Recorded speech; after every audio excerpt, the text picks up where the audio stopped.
Многих садоводов волнует вопрос, чем прикрыть свой участок или зону отдыха от посторонних глаз. Задекорировать неприглядную стену хозяйственной постройки или украсить некрасивый забор. Справиться с этими задачами нам помогут самые разные вьющиеся растения. Список садовых лиан очень большой. Подберите для себя те, которые вам больше подходят, опираясь на их внешний вид, скорость роста и ваши климатические условия. Очень неприхотливый, теневыносливый и способный со временем завить практически любую опору – садовый плющ. Это отличная вечнозеленая лиана, из которой за несколько лет можно вырастить плотную изгородь. Растение радует тем, что не сбрасывает на зиму листья, и ваш живой забор будет выполнять свою функцию и выглядеть декоративно круглый год. Плющ совершенно не капризный в выращивании. Многие увивают его плетями даже обычную сетку-рабицу, а на каменистую или деревянную опору он крепится самостоятельно. Но в садах с суровыми зимами это растение может вымерзать, поэтому имейте это в виду. Это же относится и к декоративному винограду вичи.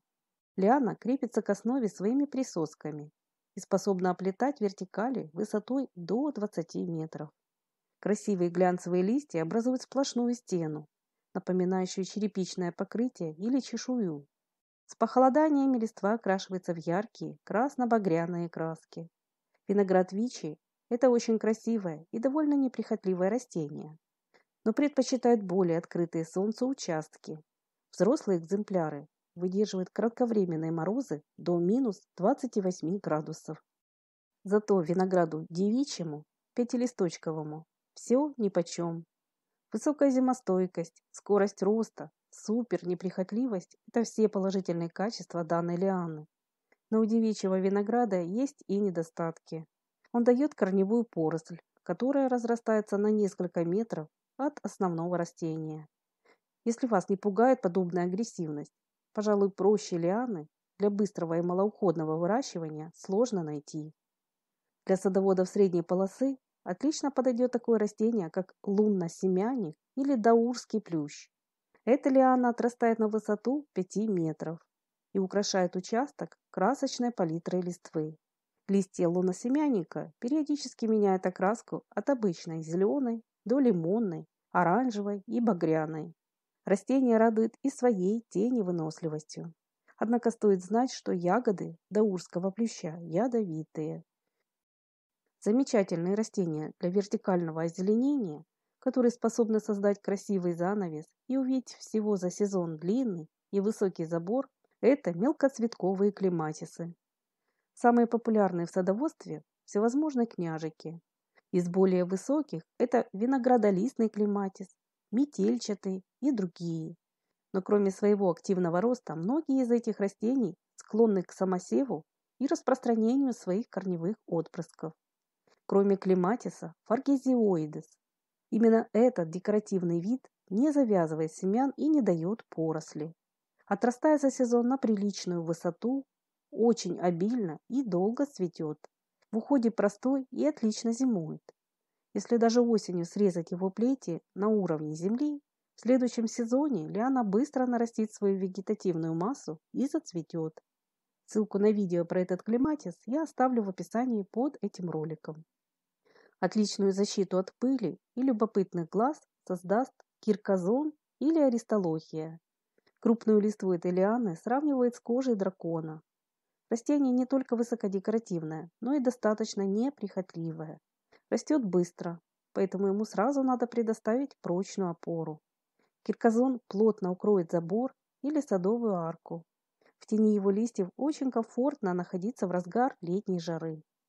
Кроме эффектной листвы, аристолохия еще радует своими причудливыми цветами, напоминающими по виду маленькие саксофончики.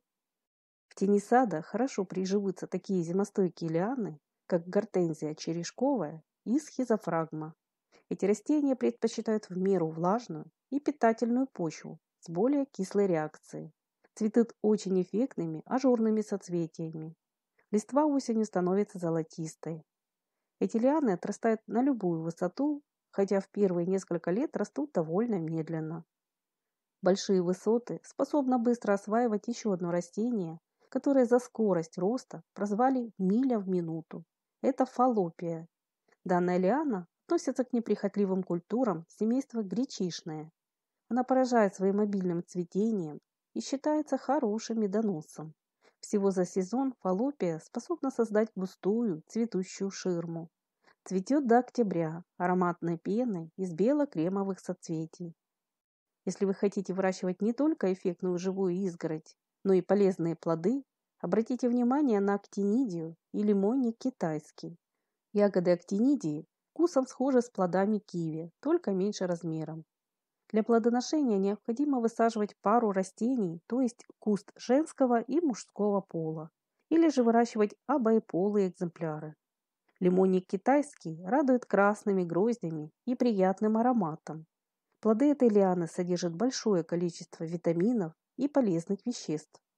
А любителям экзотических растений можно посоветовать выращивать акебию и гибридную маракую, которую еще называют северной. Акебия пятерная очень красиво цветет, а ее плоды имеют сладкую сочную мякоть, напоминающую смесь разных фруктов. За соцветие, источающее сладковатый запах, растения прозвали шоколадной лианой. Но для плодоношения потребуется высадить как минимум 2 экземпляра. К тому же эта лиана выдерживает без утепления лишь кратковременные морозы до -20 градусов. Не менее интересная северная маракуйя или пассифлора инкарната.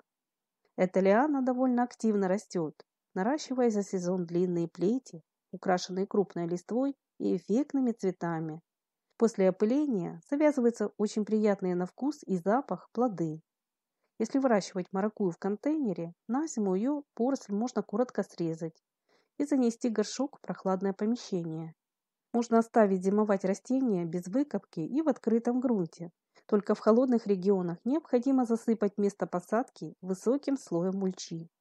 Для северных садов маракуйю проще выращивать как контейнерную культуру, так как ее примерная зимостойкость около -18 градусов. Любителям ароматных растений можно посоветовать выращивать жимолость каприфоль. Она способна отрастать на высоту 8 метров. Очень красиво цветет в июне. Запах ее душистых цветов усиливается к вечеру. А вот жимолость фуксиевидная, хоть и не пахнет, зато цветет гораздо дольше. Однако в первое время эта лиана растет довольно медленно. Среди ароматных плетистых кустарников нельзя не отметить вьющиеся сорта роз. Эти красавицы лучше выращивать на хорошем освещении, предоставив им подходящую опору. Плетистые розы условно разделили на рамблеры, те, что с гибкими побегами, и клаймберы с более жесткими, мощными и колючими ветками. Конечно, чтобы вырастить красивую ширму или цветущую вертикаль из плетистых роз, потребуется соответствующий уход. К тому же подвязка к опоре и обрезка колючих сортов – занятие не из приятных. Подобным растением для живой изгороди, обладающим длинными шипами, является пироканта. Этот эффектный кустарник наращивает густые заросли из вечно зеленой листвы и ярких ягод, желтой, оранжевой или красной окраски. Пироканта отлично стрижется и подается любой формировке. Растение довольно неприхотливое, засухоустойчивое и выглядит декоративно круглый год. В садах с более мягким климатом можно выращивать такие красивые лианы, как кампсис и глициния. Их цветущий вид впечатляет и способен украсить любое место в саду. Но прежде чем высадить эти растения на своем участке, советую хорошо подумать. Что кампсис, что глициния ведут себя очень агрессивно, распространяя свою корневую поросль на большие расстояния. Повреждения от их корней бывают довольно серьезные. Были случаи, когда эти лианы легко забирались под фундамент и крышу дома, разрушая строение своей поросли. Причем полностью избавиться от этих агрессоров не всегда удается даже годами. Не помогают даже системные гербициды широкого спектра действия. Так что решайте сами, нужна ли вам подобная красота. В свою очередь, я хочу попросить вас дополнить мой сегодняшний список своими вариантами культур для создания живой изгороди и вертикального озеленения сада. Не забудьте подписаться на наш канал, чтобы не пропускать выход новых роликов. С нами вы узнаете о самых разных, редких и неприхотливых растениях которые будут интересны как опытным, так и начинающим садоводам. А если это видео было вам хоть немного полезным, не забудьте, пожалуйста, поддержать нас своим лайком. До новых встреч в нашем добром саду.